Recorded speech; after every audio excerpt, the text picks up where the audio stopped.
Mass Maharaja Raviteja 2021లో ఒక century కొట్టాడు. Last year ధమాకాతో మరో సెంచరీ కొట్టేశాడు. ఇక ఈ ఏడాది మాత్రం ఏకంగా 2 సెంచరీలు కొట్టబోతున్నాడు. ఓ రకంగా విడుదలకు ముందే డబుల్ సెంచరీ కన్ఫర్మ్ చేసుకున్నాడు. అదెలా? Take a look. Mass Maharaja Ravi Teja ధమాకాతో సెంచరీ కొట్టాడు. మాస్ హిట్ తో దూసుకెళ్తున్నాయి. ధమాకా దెబ్బతో బాక్సాఫీస్ షేక్ అవుతోంది. ఎట్టకేలకు లాస్ట్ ఇయర్ వచ్చిన 3 మూవీల్లో ఒక్క బ్లాక్ బస్టర్ తో లెక్కని బ్యాలెన్స్ చేశాడు రవితేజ. రామారావు ఆన్ డ్యూటీ, కిలాడి, ధమాకా ఇలా ఈ సినిమాలతో లాస్ట్ ఇయర్ మీద దాడి చేశాడు రవితేజ. అయితే ధమాకా మాత్రమే హిట్ అయింది. 2022లో సెంచరీ రికార్డ్ సొంతమైంది. ఇయర్కో సెంచరీ కొట్టడం రవితేజకి కామన్ అయ్యేలా ఉంది.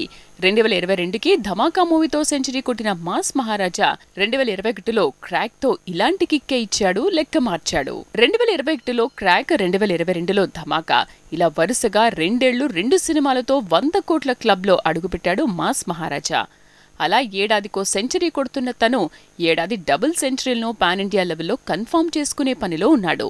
ధమాకా తర్వాత వస్తున్న రావణాసుర, టైగర్ నాగేశ్వరరావు సినిమాలు ఏడాది పాన్ ఇండియా లెవెల్లో రాబోతున్నాయి.